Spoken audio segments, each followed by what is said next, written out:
I can't do it. Okay. We'll do it live. Okay. No. We'll do it live. Fuck it. Do it live. I'll write it and we'll do it live. Right. Fucking thing sucks. In 5, 4, 3. Anyone claiming that America's economy is in decline is peddling fiction. I've abandoned free market principles to save the free market system. But we have to pass the bill so that you can find out what is in it. Raising the debt ceilings does not increase our debt. It does not somehow promote profligacy. I know words. I have the best words. Nobody knows the system better than me, which is why I alone can fix it.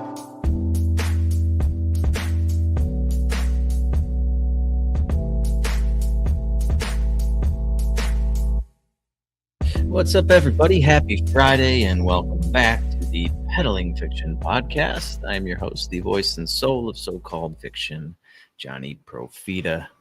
And back with me on a lovely Friday afternoon is Justin Hillbilly Boy Campbell. What's going on over there, Hillbilly Land? Oh, it's hot. But that's nothing new for you. Like I was saying before we started the show, it's been in the 80s, like low 80s, and then getting down in the 60s for the past week. And today we're back in the 90s, which it still feels okay, but after it not being this hot for a week, that was pretty nice. And I was kind of ready for fall to start. I enjoy fall, especially since football started back. Like we got preseason football back last night, so like it's time for the weather to start cooling off and get back into the fall swing of things. Season football, yeah. So this is the first week of preseason? Yeah, they had the Hall of Fame game last week. So that was the official first preseason game, but it's the full slate starts this week. It started last night. So how the Bears going to do this year? 500? Maybe. I've seen some clips of Caleb Williams in practice that don't look very impressive. I don't know. The dude, he seems to have all of the physical abilities to be a really good quarterback, but he just seems really soft. And what gave it away? When he paints his nails? Or no, I mean, not just that, but like, remember when he was at USC and they lost a big game and he was like crying in the stands with his mom or some shit? Like, that's instant red flag for your quarterback. Like, come on now. He's in touch with his feminine side, Justin. Yeah, and I don't feel like the football field is really a good place to be in touch with your feminine side. No, probably not. It just reminded me. Somebody posted a screenshot of this article that some broad wrote about how something about masculinity being on the rocks or something, and trans men can really help like get to the bottom of it or something because they're in touch with, I don't know. It was just the fucking headline. Made me think of that. Oh, dude, I've got this saved.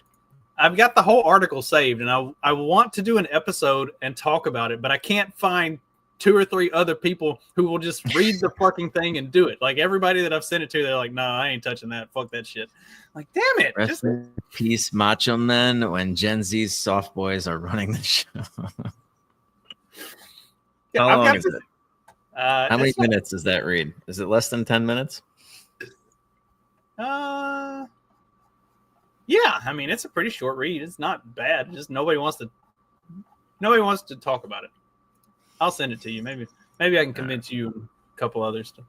Yeah, it's a pretty shitty article, just to be fair. But I feel like it warrants a conversation. And like in the way that I like to talk about these articles, where we take them and just break down how retarded everything about them is. Like that's what I want to do. But... All right. Yeah. I'll probably have some free time because guess what? I still don't have a jet ski, Justin. Still don't. And no updates, no word, no communication. No. Not since Monday. You know, what you should be doing instead of trying to buy a jet ski is taking that money and investing it into betting on what color the next dildo will be that's thrown on a WNBA floor. So, according to Polymarket Sports, WNBA betting volumes on dildos surpasses the betting volumes for who will win the game. There's a bunch of prop bets on what game it'll be at, what quarter the dildo will be thrown, what color the dildo will be. There's a whole fucking betting market just for dildos at WNBA games. It is the greatest thing to happen to the WNBA since Caitlin Clark. Well, okay, there is a conspiracy theory out there about this that so the WNBA All-Star game had significantly lower ratings this year than it did last year when Caitlin Clark participated. And then coming out of the All-Star break, Caitlin Clark, we're not sure when she'll be returning from injury. And then Angel Reese got hurt as well. I've watched the video, like every video of every angle of Angel Reese getting hurt, and it looks like she was just standing there, and then all of a sudden she fell down. Like nobody touched her, nothing happened.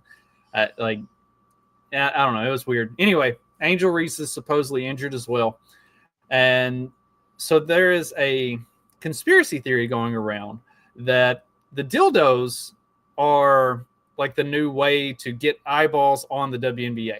Because now you've got the prop betting market. Now you've made a spectacle of it where, you know, there's actually something interesting to look forward to with the games. Like, you got to watch every game because you never know which game the next one's going to be thrown. I mean, we've had one in Atlanta, we've had two in Chicago, and another one in Los Angeles. So, like, you don't know where it's going to come. You don't know when it's going to. One of them, the one in Los Angeles, actually hit somebody, which was funny as fuck because the player, Sophie Cunningham, who said, "Stop throwing dildos on the court, you're going to hurt one of us," she actually got hit by the one that was thrown in Los Angeles. So that was funny as shit. Like, the whole thing's fucking hilarious. I remember the second time this happened, I tweeted something. I was like, yo, this needs to become a thing, and we can bet on this. Like, we can bet on the color. If it hits somebody, it's great. I mean, the only thing is, like, couldn't you just place an enormous bet on like the nearest WNBA game, smuggle in a dildo, and then chuck it on the floor and make a fucking killing? Well, is there like a max bet on these exchanges? Yeah, I can't remember what the max is, but I mean, you could, if you put a max bet, you could make significant bank. And I mean, with that being said, the one that hit the floor last night. A 10-0 start in the third quarter. This guy had 3 quick turnovers.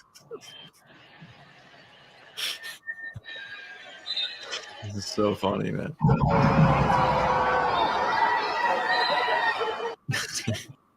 The one that it's also just hilarious, like how angry they're gonna get the more it happens. The one that hit the floor nobody's last night taking your fucking league seriously. The one that hit the floor last night was purple. And purple was the long shot in the last betting odds that I saw. Like, green was leading because 3 for 3, they had all been green. And then after that, it was like black, and I can't remember. But like purple was the long shot. So and the WNBA implemented like a bag policy. No bags are allowed in the arena, like all kinds of stuff to try to prevent this.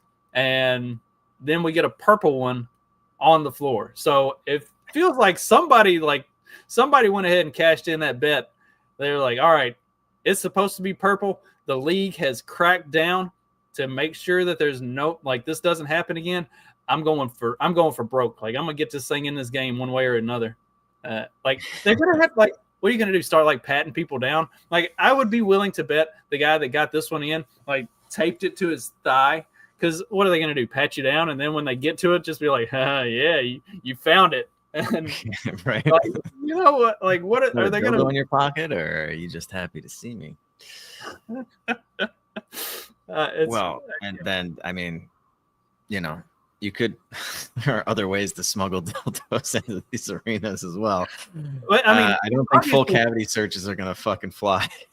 Obviously, you run the risk of you get caught, and then what? Like you get fined and a ban from WNBA arenas. Like what's the payout? To have a dildo. What's the payout? Like, so they've been charged. Everybody that has been caught that threw one so far has been charged with disorderly conduct, and the dude that threw the one in LA got charged with assault as well because it actually hit a player. Like, if anything, what we learned from this experience was don't hit anybody. Like, aim for an empty part of the court and make sure you don't make contact with anybody. Then you just get a disorderly conduct charge, and that's a misdemeanor and not, no big deal. Imagine being the fucking judge in this court. Assault with a dildo. Oh my God. This is the most interesting thing that's happened to the WNBA, and it's since its inception. So, I mean, 100%. And I mean, you could easily crowdfund your legal defense to pay to pay the lawyer, pay the fines. I would support that. Just set up a GoFundMe. Like, I threw the purple dildo that hit some broad. It's hilarious. Got to keep this tradition alive. Oh man. I wonder what can you invest in dildo sales too? What's the? I wonder if the dildo market. I wonder if the company that produces green dildos is publicly traded. Like, what has their stock done just in the last month? I don't know, but yeah, who is the world's largest producer of dildos? We look that up. That's a good one for Jim. We'll let Jim tell us on the next happy hour.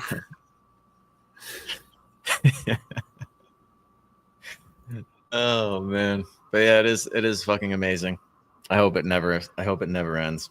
It keeps getting funnier. I don't think it will ever stop being funny because it's so goddamn insulting and hilarious. How far away are we from multiple dildos in the same game? Like numerous parlays. Like I hit the dildo trifecta. Did we talk about the post before? There was somebody who was like the WNBA should lean into this. Like, make this the thing. Like, then you got people smuggling all the dildos they can in. Everybody's just unleashing them. Then you got like photo finish to see which one hit the floor first, so then you can find out which color it was that won. And like, yeah, and then what do you have to like hold these dildos as evidence? So they're like sitting in an evidence locker. Dildo in an evidence locker somewhere. See, then the WNBA is going to have to do like a whole new training course for the players of like, don't touch the dildo, don't run up and like, because the one in LA, she got real mad and like ran up and kicked it off the court. It's like, don't kick it, don't touch it. Then you could disrupt the evidence. Like, we need to tampering with the chain of custody. Yeah, see, don't be fucking. No, plus if there's a no bag policy, you definitely don't want to be touching those dildos. I don't know where you don't know what they did to get that in there. Oh man, dude, you could also like, what if like the concession guy like wants to sell dildos? You know, he can bring them in, and he'd be like, "Yo, I got a fucking dildo for you." You have to pay concession stand prices for the dildo, so it's going to cost like 10x the price of a normal one, but you don't have to worry about smuggling it in. See, then you got this whole black market dildo operation that's going on at WNBA arenas where like somebody that works there or somebody in security is making sure that their guy gets in so that they can get the dildo off so that they can collect the win. Like, who knows how deep this goes? It's yeah. I mean, dude, if you can like being able to bet on something that people have control over is absolutely ridiculous. I don't know how much longer that's going to be allowed, but as long as it is, like if you're making fucking $12 an hour or something, slinging hot dogs at some WNBA game, why not smuggle one in and chuck it on the floor and make like 20 grand on the bet? Hell yeah. Throw this thing in the hot dog cart. Then it hits the floor. When it hits the floor, it's already warm and wet.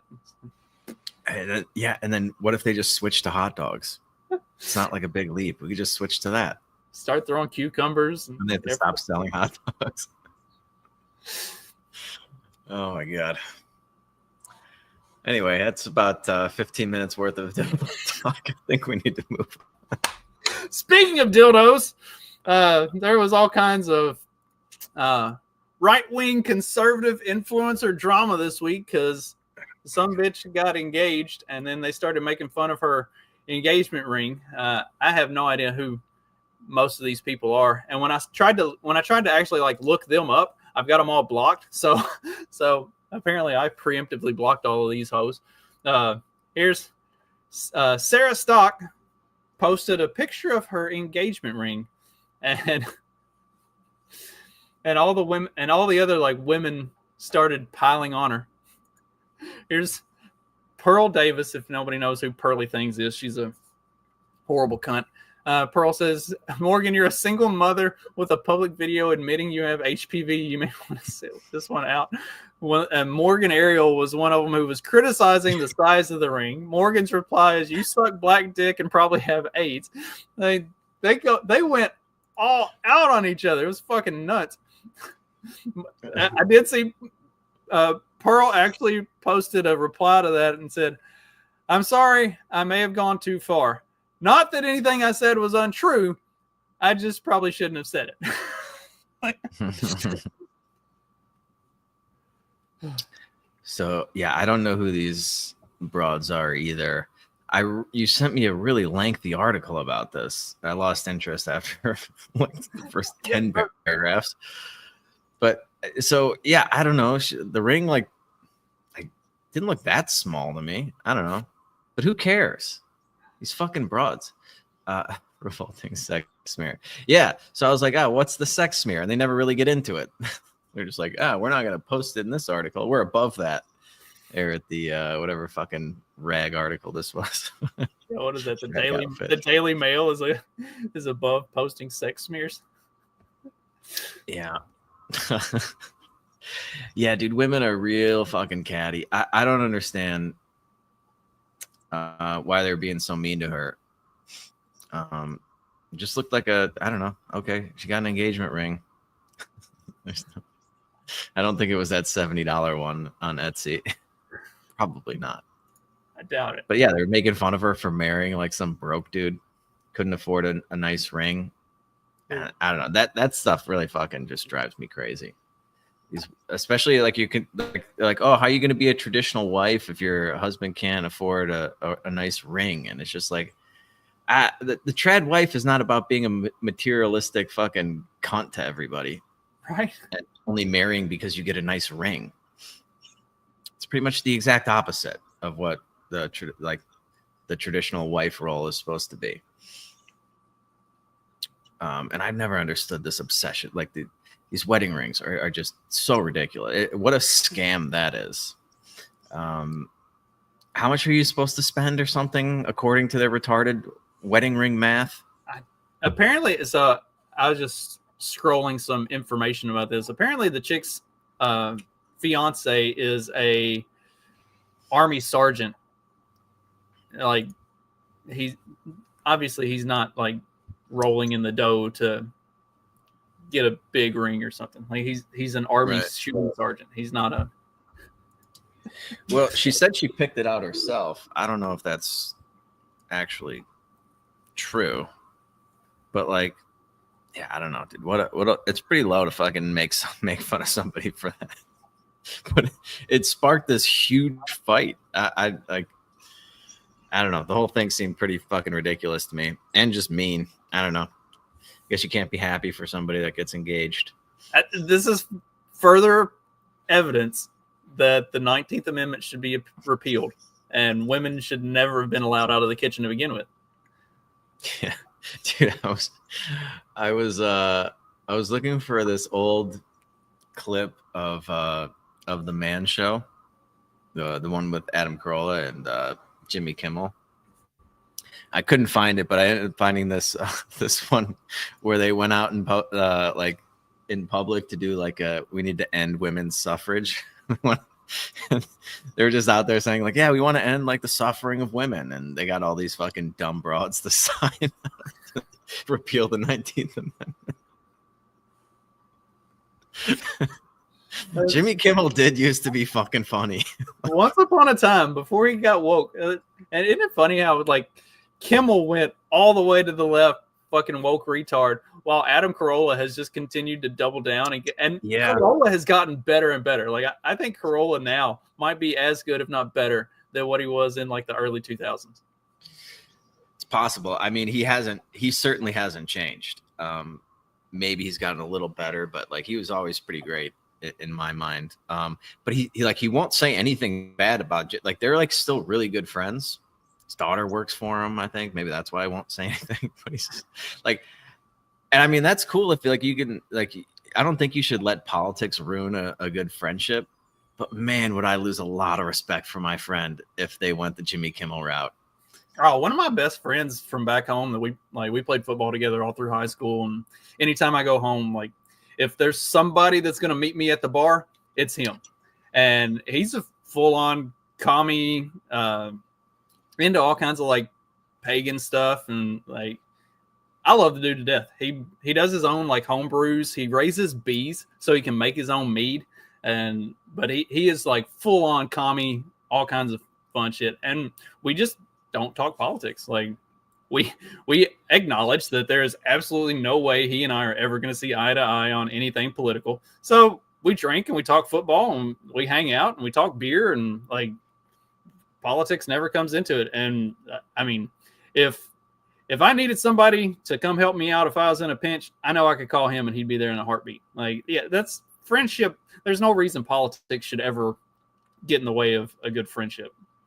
And Carolla and Kimmel. Kimmel, that's Sounds like I mean they like Jimmy's helped him out tremendously throughout his life. That's basically how he got his start on radio was thanks to Jimmy Kimmel.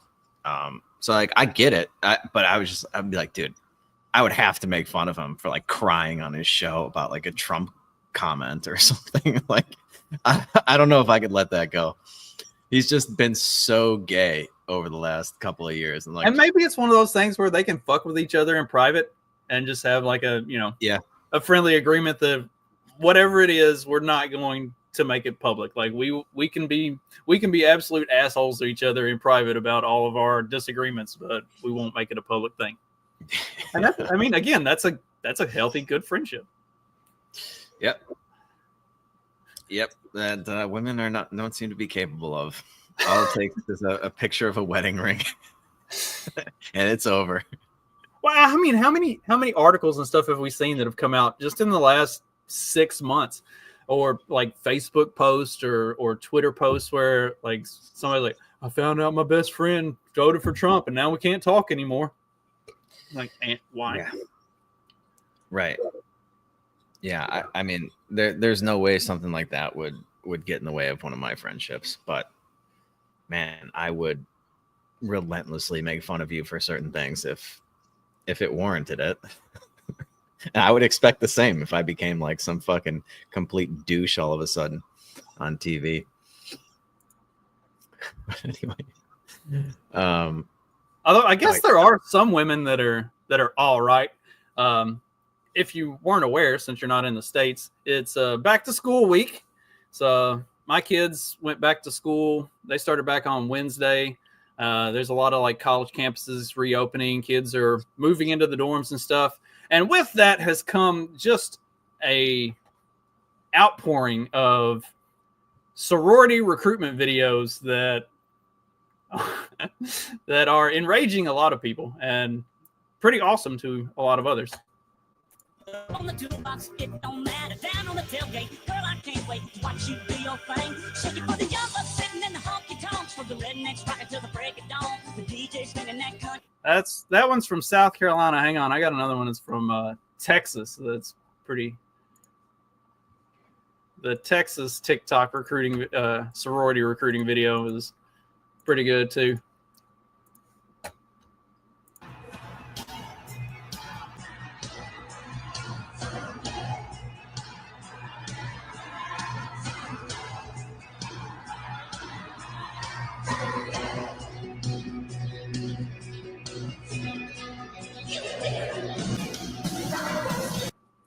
All these chicks have good genes. Certainly, at first glance, it looked like it. Absolutely. Some of them are Daisy Dukes, but nonetheless, they're still pretty good. Yeah, I mean, I guess if I have to watch stupid videos of chicks dancing around, I would prefer them over the alternative of like some fat, disgusting, ugly woke chicks dancing about something, or like weren't they like weren't there some dance protests going on about no, I don't know. I mean, there was definitely a lot of dancing during like the whole COVID thing. But weren't they doing some stupid dance protest that we played on an episode once upon a time? Yeah, hang on, I've got it. It's some of the ICE protests. Let's glide now. Ooh. Drop it down low, low, low, low. Oh, that's the BLM. That's the BLM protest. Hang on, where's the ICE one? There we go. Yeah, this one.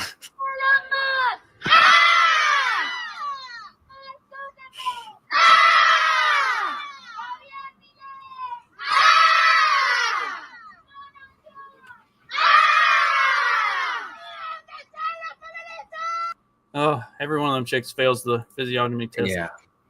Yeah. So it's like if I have to watch one, I prefer the former, not the latter. But yeah, I don't know. I always thought the whole Greek thing was pretty dumb. I never really understood, got into that. But I joined a fraternity. I joined a fraternity my junior year, and it was a new one that was starting up. I was one of the founding fathers. I joined because a bunch of other guys who were non-AGR ag students that were joining this one, and it was a bunch of dudes that were like local that wanted to start a fraternity, and so I got in on that, and it was fun. It was cool. I mean, we got to go to some of the frat parties like at other fraternities and stuff, and yeah, a lot of those dudes were douchebags, but you know, I mean, you learn a lot about college life, and like Greek life is an interesting microcosm of college. Like there were people. Remember when the Ole Miss counter protests were going on, or like the fraternity counter protests were going on, like the one at Ole Miss, and there were at others, and there were people that were like, how did all these guys just, like, they were saying that it was because they were, what was it? It was it made like some gorilla noise or something, or yeah, that one was a funny one. Or monkey noise. They were like anti-Israel protests, and then these dudes were counter-protesting the anti-Israel protests.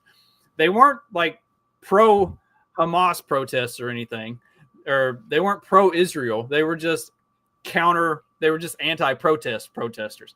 But there were people that were like, oh, this is all the Jews. This is all Israel, like funding these fraternities to go counter-protest. Like, how do they just organize like that? Like, you don't just get that many guys together all of a sudden. It's like, you obviously were never part of a fraternity. A group text goes out and says, hey, 30 minutes, we all be here. And 30 minutes later, the entire frat is there. That's like, this is not something new or unusual. Like everybody that was like, oh, this is some thing. It's like, no, clearly you didn't participate in Greek life or probably social life in college like at all. Cause that's not something unusual. Like a group of buddies sends out a group text and now everybody shows up in the same spot 10, 15 minutes later, ready to fucking raise hell. Yeah. That's just, that's part of being a male college student who likes to drink and party.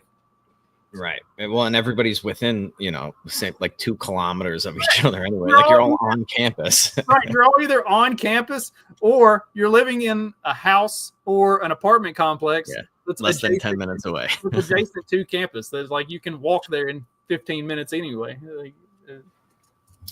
Yeah. And I do, that was an interesting lifestyle, I guess is the way I would put it. In fucking college, not having to really try either to like get decent grades. not really having to try for anything. Like everything was so easy in college. Yeah. Anytime I see somebody like, oh my gosh, this is so hard. Like, you are doing something way fucking wrong. I mean, I guess I could have taken a harder major or something, but yeah, it was not that difficult. And I had plenty of time. Remember when these kids are like complaining, like they needed like mental health days or something because Trump got elected? Like, you're in college. Every day's a fucking mental health day. If you set up your schedule right, you're done by noon. You hit the bar at 2, and you're passed out at the bar by 8, and then you come to about 10, drink some more until they kick you out at 1, and then do it all over again the next day. God, man, finals week, I don't know how I survived. Not because the finals were hard, but because all of my finals would be like first thing in the morning, and with the fraternity, like whoever the first one done with finals for the day was, you went to the bar that we all hung out at and got us a table. And so I'm at the bar like at 11:30, getting us a table. And then I start eating and drinking as soon as I get there. And by the time everybody else gets there, when they get done with their finals at like 3, 4, 5 o'clock, I'm already fucking smashed. I'm like, everybody's coming in buying me more drinks and stuff. It's like, hell yeah. It's a wonder I fucking lived. yeah, my school didn't really have a good bar scene. I do regret that. But see, our problem was I went to Murray State, and Murray at the time was in a dry county, but you had liquor by the drink. So the restaurants had really good bars because that's the only place in the county that you could really get alcohol. So yeah, we had that ABC Liquor was the only liquor store, like government controlled liquor store or whatever. Yeah, you could buy beer at like a gas station or something, but yeah, if you wanted the good stuff, you had to go to ABC Liquor. They were never open on Sunday or something. Yeah. Anyway, I don't know. I mean, that's enough women talk for this episode, I think. Oh, no, wait, we still got to do Kamala Harris's. Yeah, let's wrap it up. We got one more. We got Kamala Harris's book. This first look at Kamala Harris's book is priceless. 107 Days by Kamala Harris. This is her book lamenting how she only had like 3 months to campaign, and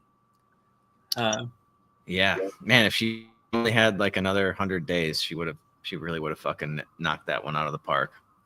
I actually commented on it too because I saw it on Twitter that oh Jesus, what's his name?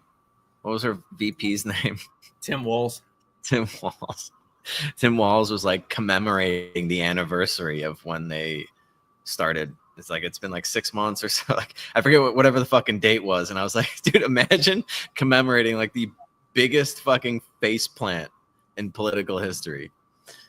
Just an embarrassing defeat at the hands of Donald Trump. Just getting the fucking floor mopped with you, and you write a book about it, allegedly. I mean, obviously she didn't write this book. If she did, it would just be, I don't even think it would have like punctuation. It would just be like a long stream of gobbledygook conscious. It would make no sense whatsoever. Here we go. Tim was a breath of fresh air on the campaign, was largely responsible for the joy vibes that permeated the early days of our partnership. The early returns were quite positive. The Joy campaign allowed friendly media to portray us relatable by engaging in the things that ordinary scum did often, such as shopping for potato chips. We released a video where Tim and I and some staffers whose names I forget went to the While the public seemed to like Tim initially, the polling showed he was unable to make inroads with young straight men. That's got to be AI. Too good. But like, okay, only giving Kamala Harris 107 days to campaign was probably the biggest favor that they could have done her. If they could have possibly had it be less, that would have been an even bigger favor. Yeah, because if it was only 30 days, she might have had a chance. The longer she was out there, the more exposure she got, the less people liked her. Like, she came onto the scene and the Democrats were able to like rouse excitement about, oh yeah, look, Kamala Harris, fresh face, gonna be the first Black Indian woman to be president, blah blah blah blah blah. And then the more exposure she got, the more people were like, holy fucking shit, this is the best y'all could do. Right. It's not even about like liking her. It's just like, oh yeah, sure, like whatever. She checks a couple boxes, and how bad could she be? And then after 30 days, it's like, oh shit, she could be pretty really fucking bad. Yeah. Really fucking bad. And I mean, that's the reason she didn't go on Rogan. That's the reason she only would do that's like these softball fucking interviews. Her 60 minutes thing was only like 18 minutes long or something. Like, and then she went on that Call Her Daddy podcast or something. Like, she could not campaign. She's just terrible at being a politician. How long is that book? Well, and then you had all the like it is. You had all the celebrity appearances at her campaign rallies that they were just there. Like, they were there under the advertisement of being there to perform a concert or something, but then they just come out and like give an endorsement to Kamala Harris and leave the stage 20 seconds later. And then you've got like entire stadiums that are just emptying out because everybody thought they were there to see Beyonce, or they were there to see whoever the fuck was supposed to be there. And then that person didn't do anything. And they're like, so like, yeah. And then you had those fucking losers on Twitter. They're like, oh my God, look at this crowd size. Donald Trump could never fill this stadium. Yeah. Okay. All right. You fucking idiots. But yeah, I mean, dude, these book deals, I couldn't imagine a book that I'd want to read less than that one. I'd rather read Joe Biden's new book. Much rather read that. But 107 days, like, no, we watched the camp. Like, there's nothing that you could really add to that. We all saw the campaign. You were terrible. I don't know. I just, it's shocking to me, like, that her and Tim Walz like are not letting this go. Like, they keep shining a fucking light on it. If I got my ass kicked like that and was humiliated in front of the entire fucking country, I'd want to try to get people to forget about it. I'm not writing a book about it. I'm like, yeah, here's my 107 days of like the most embarrassing fucking 3 months of my life. They are just fucking shameless. Anything for a buck. Well, she probably has to pay off some campaign debt. Maybe the book sales will do that for her. She still owe like $30 million or something, even though she got $1 billion worth of fucking money to just burn. Right. Remember that? That was nuts. Dude, like the amount of money that her campaign came into, and then by the end of it, they weren't even paying. Like, they weren't paying their bills or anything. Yeah. 320 pages. You can get Jesus it for Christ, dude. You can get it for $30. You can 30? Get it for $30 on Amazon. Yeah. It will. Let's see. It releases on September 23rd. Oh, day before my birthday. Anybody wants to give me a birthday present? There you go. $30. Oh my God. I will only buy this for you if you promise that you're going to do an episode where you just break down the whole thing. Like, go into. Please don't give me that book. Oh my God. If somebody got me that book, I would have to read it. Oh shit. That is, yeah. There's a discount store, the Overstock store, and they have a bunch of different stuff, and so I always go look at the books and stuff and see what they got. And they had one of the Hillary books for like $5, and I almost bought it just for shits and giggles, just to like read it and see what it said. That shit's got to be interesting, right? To see what goes on in the mind of Hillary Clinton when she writes a fucking book. Yeah, I mean, if they really fucking wrote it, it would be one thing. You know, they're not fucking writing these things. I like Kamala Harris. Like, imagine her trying to even explain what the book is about. I bet she couldn't even do that. Get her fucking Cliff Notes version of the like what's your book about? And I bet you she'll have 2 minutes to respond and won't be able to fucking say a goddamn thing. Well, it's a book. It comes in both hard copy and paperback. It has 320 pages. I wrote the introduction. I'm not really sure who wrote the rest of it. But yeah, it has words. There are chapters. There might even be an index in the back. I don't really know how much research they did. Yeah. I mean, like, oh God. Yeah, her book tour must be the most pathetic fucking thing ever. And she's got to go around and talk about this book. She hasn't read it. She doesn't know what's in it. They would have to do her like selling the book, 60 minutes interview style, like where they go and record 45 minutes so that they can release a 5 minutes of her coherently talking about what the book's about. Yeah. Yeah. A 4-hour interview for 5 minutes. 5 minutes of content, heavily edited. Oh my God. 320 pages. Jesus Christ. That's a lot. That is a lot of Kamala Harris. I mean, that's not even a particularly long book, but that's a lot for a book about a 107-day campaign. Like, I feel like you could have where you already know what happens at the end. Right. Like, campaigns are already fucking so goddamn boring unless it's Donald Trump. Page one, you should write this as a comedy, and just like page one, it's like, spoiler alert, we lose, and then you go and you tell the story. Like I was in Iowa and I was talking. Make it about Joe Biden's dementia and how often like he would shit his pants and everybody in the room knew it, but nobody wanted to say. Like, it's got to be something funny. It can't be serious, especially not for that. Yeah. Well, we'll see how we'll keep track of those book sales. See how she does. Is it a #1 bestseller on the New York Times list yet? No.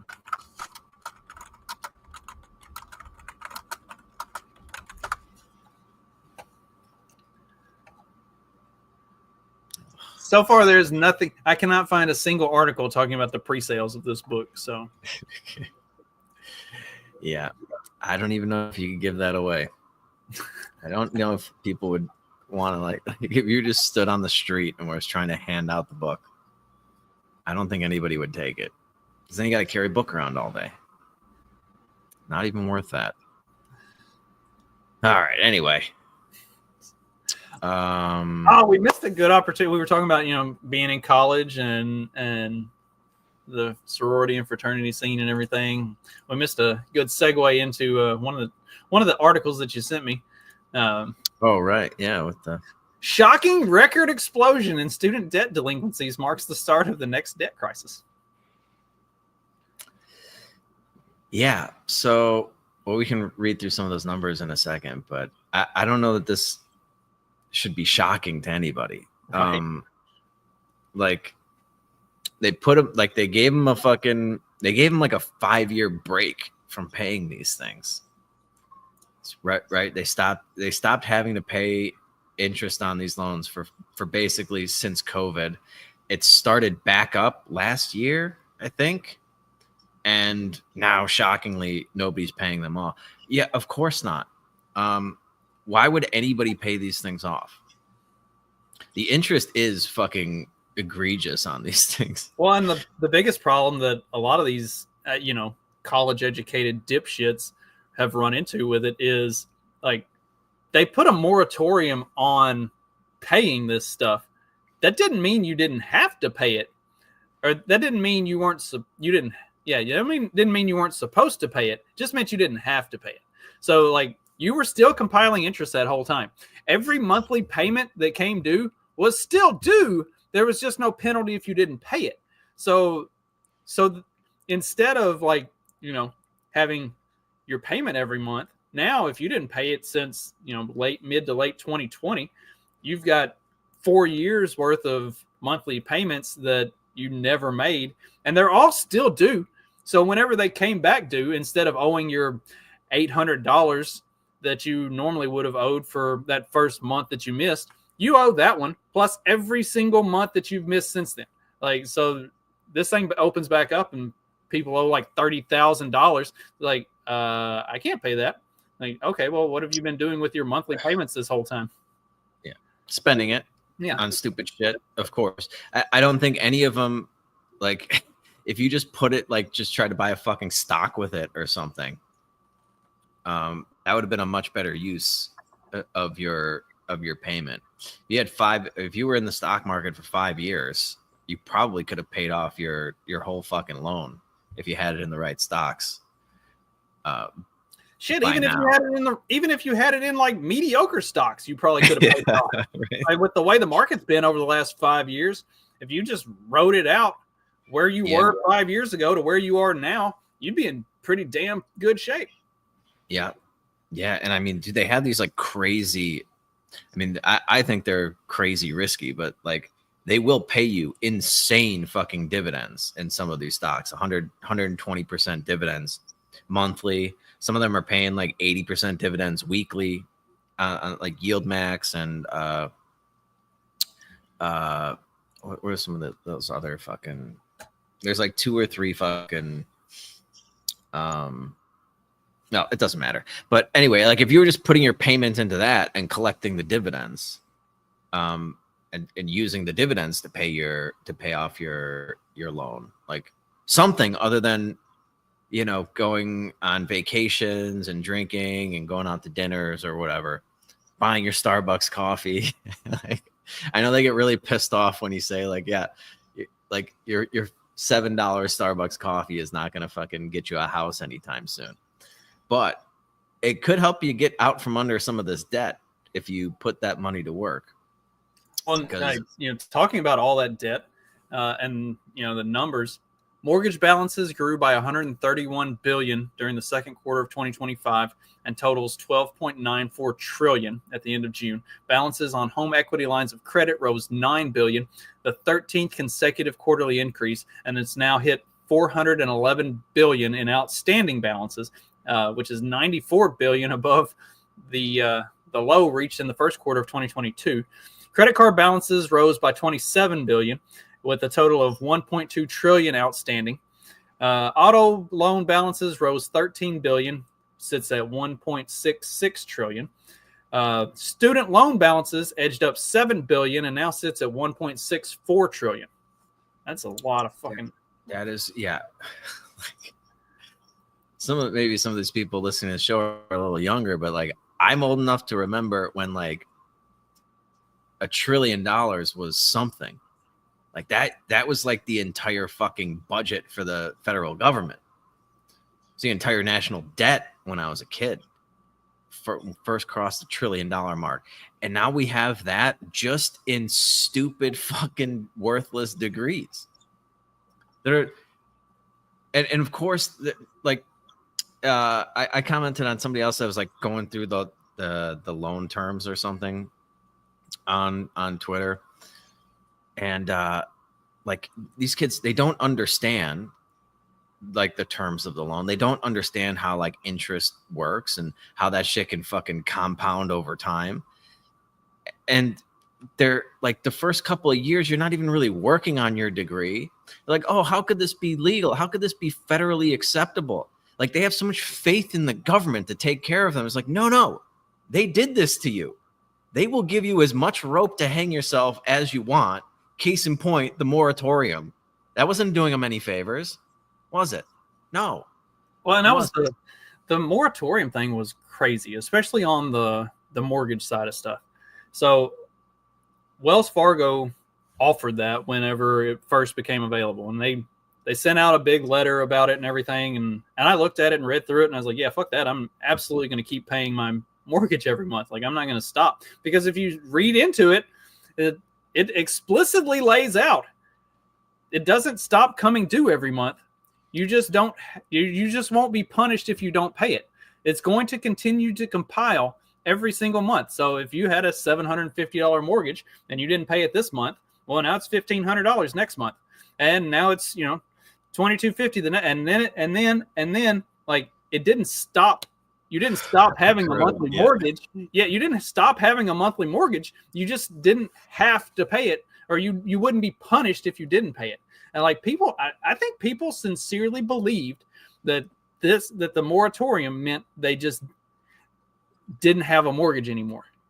Yeah. Like that or was like they would just hit the pause button and you would jump from 2020 to 2025 and your payments would start up again as like payment number 1 yeah. instead of no, you have 5 years worth of payments. It was very clear. It was very clearly laid out in all the paperwork that they sent out. Like it was not. It was nothing confusing about it. Because I gave it some consideration. It's like, I mean, if I can go for a few months and not pay it, I can bank that money, do something else with it, and then pick it back up. And then when you get to the part where you see that it doesn't stop coming due, you just aren't going to be penalized for paying it. But every month you're still going to have that mortgage payment charge. It's like, there's absolutely no reason to not continue to pay it.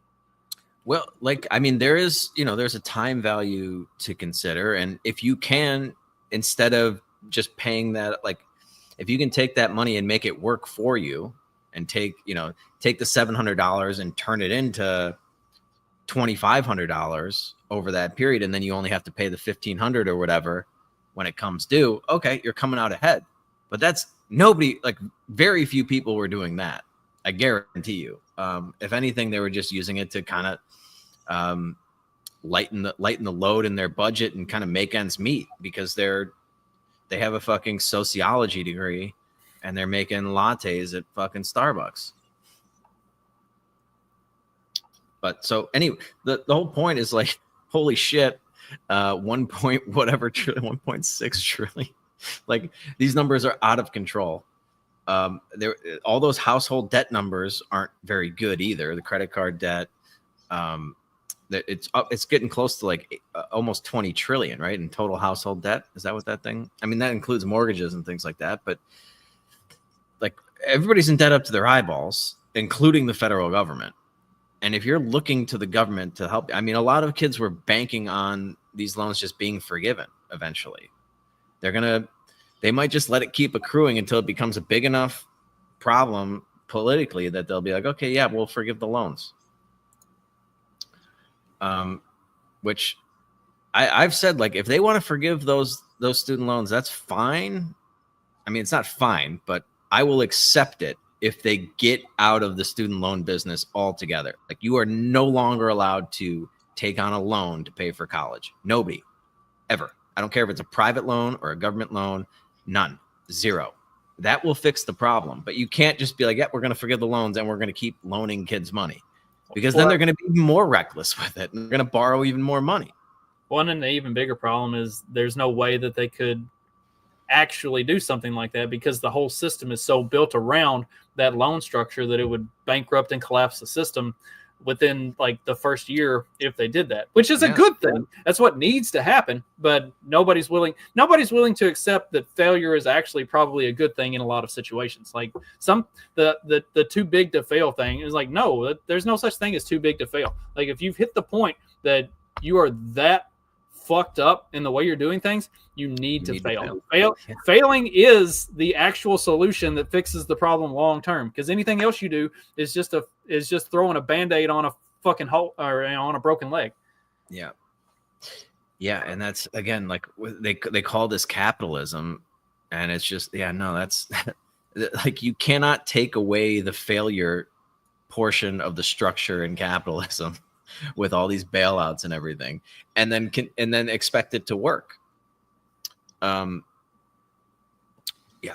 just, these kids they're totally fucked. And there's a bunch of like pension funds and shit. Like they pool together all these fucking things, like they do mortgages, and they sell them off as investments, and you can cash flow the fucking payments, because they can't be dispelled in bankruptcy. You're gonna have these things for the rest of your life, apparently. So that, like, it would have there'd be some severe ramifications, like, throughout the economy if they were to forgive that debt. But it, I wouldn't shed any tears for somebody that was investing in student loan debt. Just like I wouldn't shed any tears. Like these people, they took on the fucking debt. It's like, yeah, I get it. You're a fucking 17, 18-year-old kid. And you were in a government school that didn't teach you how these loans would work. I have some sympathy for you, but at the same time, it's like, dude, borrowing tens, hundreds of thousands of dollars to go get a degree this day and age, at this point, we're so far into this fucking mess that, and like, if you're still doing that, you're absolutely retarded. I'm sorry. There's a million other ways to fucking make a living, or to fucking figure out how to do something without going to college and paying these ridiculous prices. And you know that the interest at this point, like you can't just be like, oh, well, I didn't know. It's like, no, dude, people have been complaining about these for 20 years. Like, or you're too far into the fucking scam to claim ignorance at this point. But yeah, if you got suckered into this like 25 years ago, okay, there's something to be said for that. But something to be said for the government schools that are supposed to educate you on how to navigate this world. It's another thing that I find pretty funny. What would we do without the Department of Education, Justin? It doesn't teach you how to fucking like how to calculate payments or loan interest or anything like that, but they're more than willing to give you $100,000 to fucking hang yourself with. Yeah. Well, speaking of financial woes, Walking down the street, shithole Chicago, where the wind is cold and the people are low. Broken down buildings, ain't no place to go. But the music keeps playing in shithole Chicago. We got Brandon Johnson. Banger.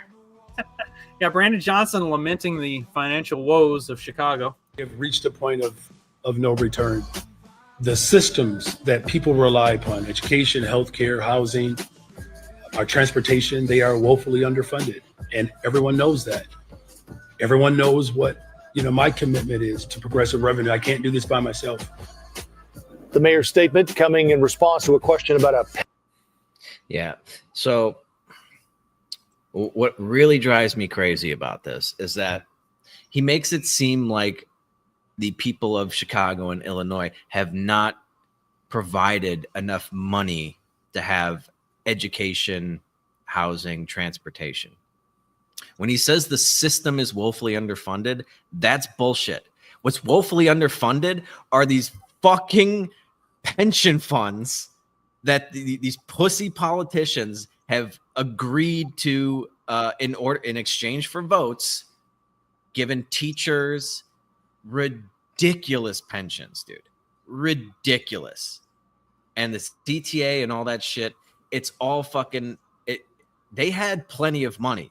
But when you let people retire at 55 with 80% of their salary, their highest earning, 80% of their highest 3 earning years, and they can fucking juice it their last 3 years with overtime and all kinds of shit like that, and you're giving them fucking healthcare benefits and all this other shit. Yeah, no, that's not going to work. It's not going to work. They're making more money in retirement than they were when they were working. And they get to retire for 30 fucking years? Like, get the hell out of here. There's plenty of fucking money. You guys just built the American people in order to get elected. You promised other people their money, and you promised too much, and now you can't fucking deliver. And so what's the solution? Oh, well, we need to tax people more. We need to go back. We need to get more money because they're underfunded. They're not underfunded.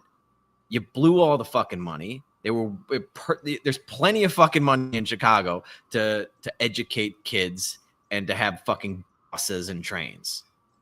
There's not enough money to pay a fucking kindergarten teacher $150,000 a year in perpetuity to fucking babysit kids for a few hours every day. Yeah, no, that's not going to work. But of course, we can't cut the pensions. No, can't do that. We gotta tax people more. It's just infuriating, absolutely infuriating, and they're well past the point of no return. Well, this is Brandon Johnson's cry for help. saying that they need to raise tax. They need significant tax hikes in Chicago so that they can pay for all this stuff. I mean, at what point do they just go full commie and say, all right, you get taxed 100% of your income, and then we decide how to redistribute it so that everybody can have everything that they need? Yeah. And then you know who's going to get everything that they need. Not any of the people who are actually putting money into it. This will show us how real communism works in actual practice, and then everybody can see what a failure it is. Yeah, I mean, they're going to start falling. Like, these cities are going to fall like dominoes. It might start with New York and just or California. I don't know which one, but it's going to work its way across the country. I mean, the solution, it just, like, they already raised taxes ridiculously high in Chicago, ridiculously high. Like, they've already in the last couple of years, they've raised property taxes like 3 times by like 40%, 50% increases, like massive increases. And it's not enough. It doesn't even fucking come close. They're still $1 billion short. Again, it's a microcosm of the way the country's being run. It's not a revenue problem. It's a spending problem. You're taking in fucking, United States government taking in fucking $5-6 trillion a year. You can't live off of that. You need 7. And then when you get 7, you'll be spending 9. Yeah, no, I don't know what the people of Chicago are doing anymore, but how many times do you need to get fucked in the ass before you get out of that city? You don't see a fucking trend here? You don't see a trend. They raise taxes, you pay it. It's still not enough. They blow a bunch of fucking money doing stupid shit. They're not providing any protection, any more transportation. The school systems are unusable. The public transportation has become unusable. The roads are undrivable. What are you getting for your money at this point? And how many more times are you going to let them just fucking lube up and bend you over before you're like, enough is enough? Well, and they're also constantly losing tax revenue from corporations and stuff like that as different big companies move their corporate headquarters out of Chicago, as also businesses close, like big corporate businesses close down their facilities and stuff and move out of Chicago because the crime is so bad or because the taxes are so bad that they can't afford to do business there. Yeah, you can't have both. You can have high taxes and like a utopia. A lot of people will tolerate that. But you can't have a fucking shithole where like a mob of teenagers can come attack your car or something or rob your store and nothing's going to happen to them. Or there's just like gunfire going on in the streets. You're getting carjacked and you have high taxes. No, sorry.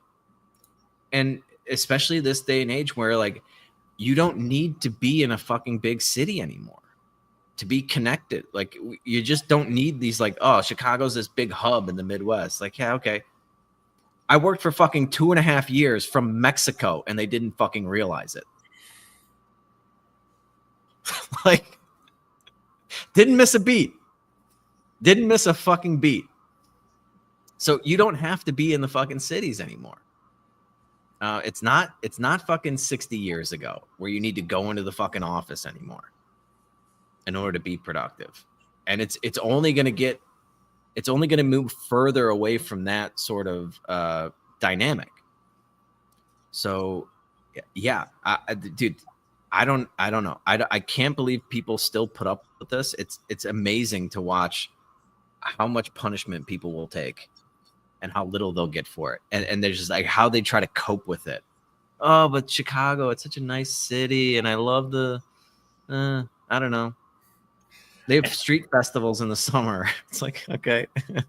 And we went full circle, right back to the WNBA throwing dildos. How much punishment will they take for how little they're being paid for it? Yeah. Yeah. I mean, like, there needs to be substantial, like they need to fucking renege on all of those pensions.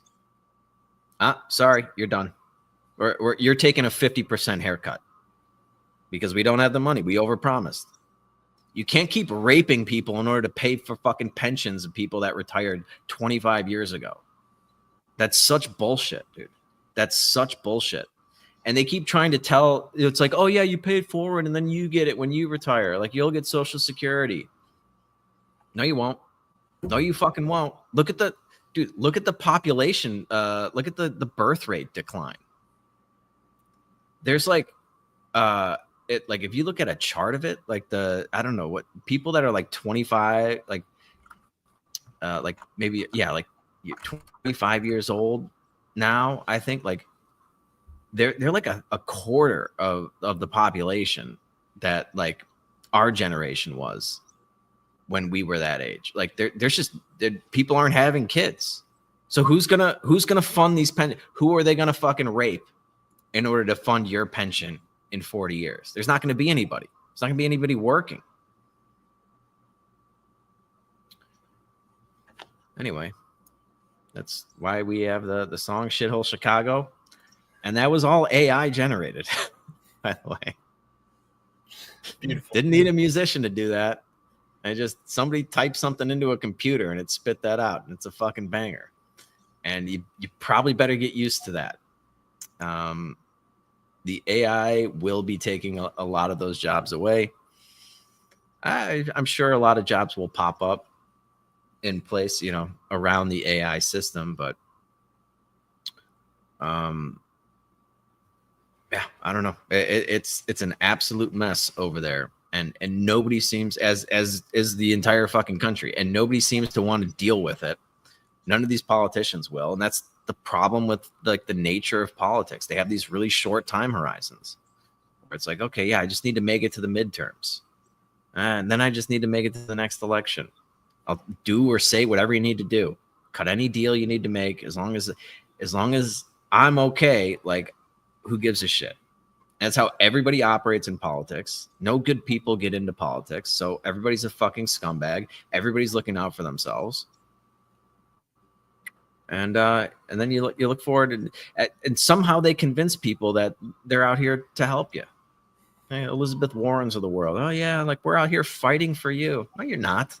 No, you're fucking not. You're out here lining your goddamn pockets, and you're a goddamn leech. You're an absolute leech, and you've ruined everything. They've done a tremendous job of ruining a pretty successful country overall.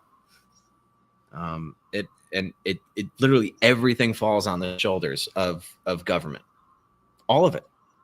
I would love to hear an argument for how something else has caused the collapse of the United States. That would be a nice debate instead of all this fucking like just tired Israel-Palestine shit. It's like, all right, yeah, we get it. I don't need to debate that anymore. Did you catch any of the Alex Berenson, Dave Smith debate that happened last week? I saw a clip of Dave Smith basically calling Alex Berenson everything but a motherfucker, and probably called him a motherfucker as well. Yeah. But it wasn't really a debate. I didn't figure it was probably going to be worth listening to. Yeah, it was. I mean, it was very contentious, which was somewhat entertaining. But yeah, it's enough with that shit. Somebody I want to see somebody take a pro-government case. Take that to the people. I mean, you don't have a fucking leg to stand on. You really don't. And it's all bullshit. All of it. I guess that's sort of the theme of this show, peddling fiction. But it's just like, yeah, job numbers are bullshit. CPI is bullshit. GDP is bullshit. All these promises they make you are complete bullshit. Everything they do just makes matters worse. Man, once again, dude, every time I sit out the last 15 minutes of this market, it just goes fucking gangbusters. Absolute fucking gangbusters. We're having another, we're at 80 handle move in the last, I mean, because trading does continue for about one more minute after 4 o'clock. It goes to about 4:15. But yeah, again, just tell me this isn't fucking rigged. At exactly 10 minutes before 4, the market just starts rallying. and we go 80 handles. 80 handles and counting in 25 minutes. Nice. Of course, I sat that out. So I've been talking to you. Once again, Justin, you cost me a fortune. Now, I don't like it could go. It's a 50-50 ball, whether or not it's going to rally into the close, or it could fucking, I guess it's not a 50-50. It can go up, down, or sideways. But like, it only seems to go sideways when I take a trade. And when I don't take a trade, it just fucking rips one way or the other. I'm like, shit. But that's a lot of gambling here when you're doing that in like the last 10-15 minutes. It's probably a safer bet to just put money on what color the next dildo is going to be. Well, if I could get somebody to go to a game and toss a dildo on the floor, I would absolutely do that. I can't. I mean, that's insane that you can. That's something that like individual people can have control over. You can bet on it. I can't believe they're allowing it, because anybody can just get a dildo and go to the game, put fucking 50 grand down. Like, I mean, I guess they figured the risk of getting caught with the dildo before you get in.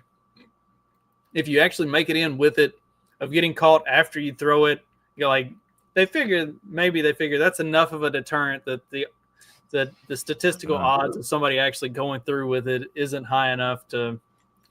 But I mean, well, I don't know what the limit is, but I mean, dude, take out a fucking like find a loan shark. This is your financial advice for the week. There you Find go. a loan shark, buy a green yes, dildo. I'm not a big fan. Yeah, I don't take on any like margin debt in my investments. I'm not a big fan of that, but there are certainly ways that you can make it work. This way seems guaranteed. So if you have a Robinhood account or something, they'll give you like 5.25%. You can borrow as like. I think you can only borrow, was it 2-to-1 leverage? So like you'd have to have some money in the account, but whatever you had, if you had 50 grand, you can borrow another 50 grand and then go to the game, chuck the fucking dildo, collect your winnings and pay off your margin debt. Yeah, not financial advice, but I'd be shocked if people weren't doing that. I would be shocked. It's free fucking money. Like all you have to do is keister a fucking dildo to get into the stadium.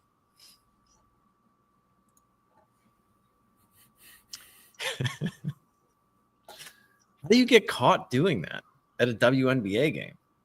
Somebody rat you out? I mean, who would do that? They got cameras everywhere. Do they? Yeah. No. All right. Yeah, no, they need to make the fine like exorbitant. Like that game has to be was like on, 500 grand. That game was on Amazon Prime, and I considered sitting down to watch the game last night just on the off chance that a dildo might get thrown, and I didn't, because instead I watched the new season of King of the Hill with Stephanie, and I missed the purple dildo live. Dude, that does make it exciting if you have some money on it too. That could make it watchable. It's just hilarious. It overtakes the amount of people betting on the outcome of the game. Nobody cares who wins or loses. I love America. I love it. We're here for the shit show. Love America. I hate the fucking government. How is that King of the Hill show? It's really good. It is. We watched the first 4 episodes, and I laughed a lot. It's nice. Yeah, it's very good. Because I got into that eventually. I don't know. I think I slept on it when I was much younger, but like 20 years ago, I started to really appreciate it. But yeah, when I was a kid and it was on, yeah, definitely sleeping on King of the Hill. Great show. Great show. Wait, didn't the guy that played that voice as Dale, didn't he die? Yeah, that's the only, I don't want to call it a bad part. Like the guy that they got to replace Dale, he does Is it a Dale impression? Yeah, he gives it a good try, but it's just not. I have seen reviews and stuff that say as the season goes, it gets better. So it's possible that, just for those early episodes, he was still trying to kind of get his feel for it. It doesn't. I mean, he's still fucking hilarious. Like the lines, the delivery, the Dale character, it's still amazing. Yeah, it's just the voice is just a little bit. It's different enough that it's like that's too bad. Can't they just use AI? Well, you would think. I think either he or his family requested that not be done. Yeah, that's gay. Speaking of AI, we got one more thing to cover. We got time? Oh, are we gonna do that? I don't know. It's kind of long. I don't know if you wanted to. I don't know. Whatever. I'm good to call it a day. Market's closed. We're at 1 hour and 15. Yeah, we'll catch Jim. We'll catch Jim Acosta interviewing an AI teenager at some point. We can do that. We can do that next week. It's not like the AI teenager is gonna grow up or die or anything in the meantime. It's true. He's not going anywhere. This thing will last forever. Yeah. All right. You got anything going on this weekend? Oh no, the kids went back to school this week, so we're doing some family stuff tomorrow to kind of celebrate the first week of school. Fucking Sean's already finished a credit. He had to have 14 credits. He's doing this. It's not normal school. It's they call it the OC. It's like an alternative school program thing. He's got to have 14 credits to finish. He's already finished one. He finished one of them yesterday. We're literally 2 days into school and he's already done with one credit. He's gonna burn through this. What did he do to get it? He did his 11th grade English credit. Is this an alternative school for retards, or what the hell's going on here? Okay, so yes, kind of, but so the way they do it is they have individual packets for each course, and you just you complete your packet, then you take a test, and then you move on to the next packet. So he figured out how to game the system. If he just didn't put forth any effort and flunked his classes, then they would let him do it as a credit recovery with these packets. So instead of doing regular classes this year, he's just doing everything in this alternative school. So he gets a packet. All he has to do is complete the packet, take a test. As long as he makes a 86 on the test, then he passes. So he's already finished one. Yeah, he'll be done. And nobody makes fun of him for being in the sped class all the time. Taking the short bus to school. He only has to go half days too. Oh my God.